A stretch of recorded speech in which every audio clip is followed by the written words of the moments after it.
Seems absurdly early into this ride to be going to such a big ticket place, but that's just how the route planning turned out.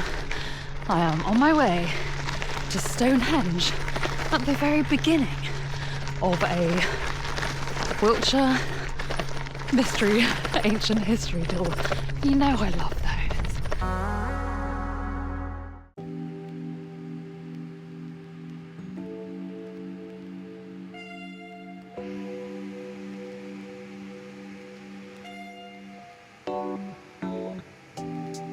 Well, that was Stonehenge, one of Britain's most famous places. It's a Neolithic monument. They reckon it's around 5,000 years old, which is pretty mad. But it just sits next to an A road, causes lots of traffic jams in the summer when people drive past it and slow down to have a look. There were hundreds of people there today walking around. It is impressive. It's the positioning of it that's so amazing, because it's just in this field and it's just sort of hanging out there. There are tumuli, which are ancient burial tombs in the fields next to it. They're just big grassy humps basically.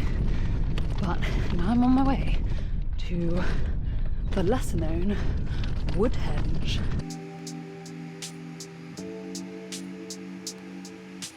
This is Woodhenge, which is a concrete representation of a Neolithic wooden henge. So just like loads of standing wooden poles, basically. That is the absolute limit of my knowledge.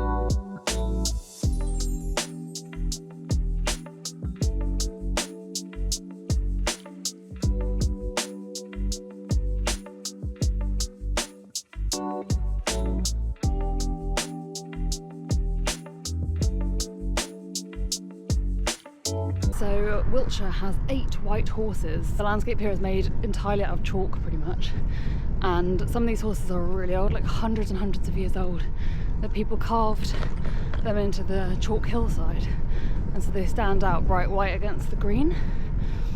In the video I'll put up in the corner, I cycled to all 8 of them in Wiltshire on my mountain bike a few years ago, which was a great adventure. Now I'm going to cycle past, I think, the Pusey one, maybe Alton Barnes, I'm not sure. Okay, it's the Alton Barnes horse, but also I just cycled past the Crop Circle Centre. Genuinely don't know what that is.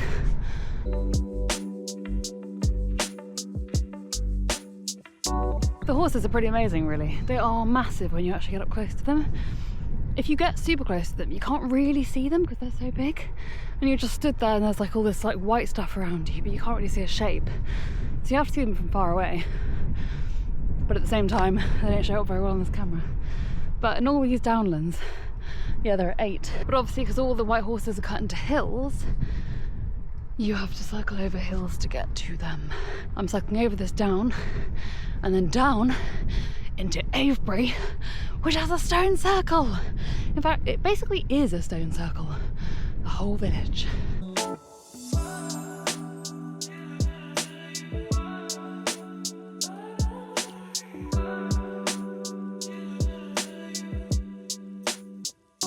What we have here is a stone avenue.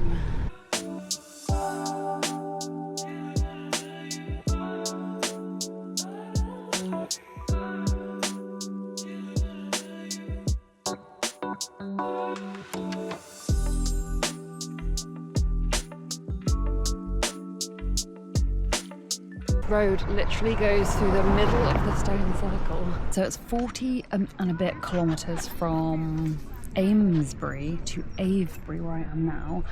Avebury is this insane village that has the massive stone circle that circles the whole thing, which I'll show you in a minute. It's got a ton of stones. I can't look up the number because I have no internet, but the stones are huge. They're so much bigger than I remember. When I say that these stones encircle the entire village, I'm not joking. This is a tiny section of the stone circle. It is absolutely massive. You can see that stone over there as well. And you can just walk around the entire perimeter of the stone circle, which I'm not going to do because it is massive and I'm really cold and I need to keep going. But honestly, it is wild that you have to come and see this. I don't think there's anything else like it in the entire country. Or I guess the entire world.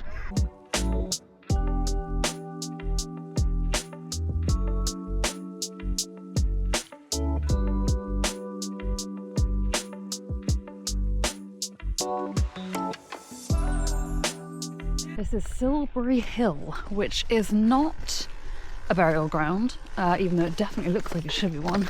It is just a big hill. It's Neolithic, it's man-made, there's nothing inside it. It's just a big hill, really close to Avebury, like a mile outside of Avebury.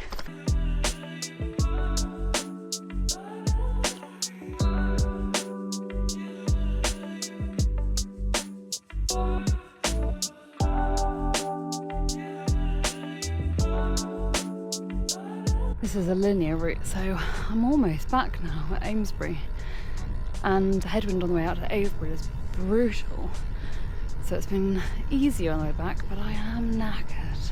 Oh, Wiltshire, Wiltshire, Wiltshire, you insane place. This ride was... Actually, it was kind of a weird one because it was linear, pretty much exactly linear. So I cycled out from Amesbury, basically north to Avebury and then back again. The whole first half of the ride was like Discovery Central and really exciting. And then the second half was much nicer from a wind perspective because it was a tailwind, but I just wanted to get my head down and get back really because I was quite tired after pedalling 40k in straight into the wind. But there are some unique things about Wiltshire that made this ride really interesting. So for a start, a lot of it's chalk, and that means beautiful grassy hills, clear streams, just this kind of gently undulating landscape. And then obviously it's pockmarked with endless Neolithic sites. It is wild. If you look on an OS map, which is the best map to look at anything like this on because it actually marks them out. Other maps like GPS apps don't show those kinds of things. They might show them as particular places of interest,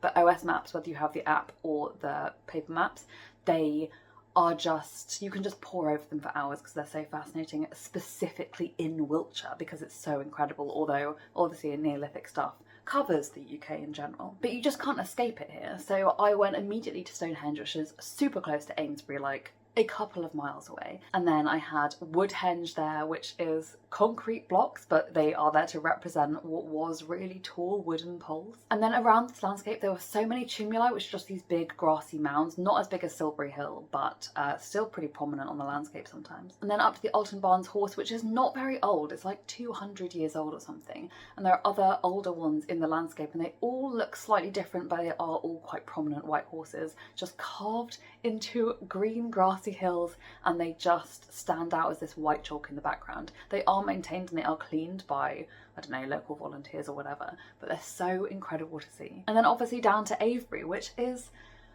just a wild place. It's just these beautiful old little thatched cottages, there are some pubs, there are some cafes, and it's surrounded by this enormous ring of enormous stones. It's not like the kind of short stone circles that you get up here in Dartmoor. It is these tremendously enormous, like 7-foot massive stones. Most of those things are thousands of years old. We're not super sure of why they're there, especially Silbury Hill, where nobody actually knows why it's there. They just know it's man-made and there's probably nothing inside it. It's not like a burial chamber or anything. So I hope you enjoyed this video, and if you did, please consider subscribing because it massively helps me go on other slightly unhinged adventures around the countryside. Thanks for watching, and I will see you in the next one.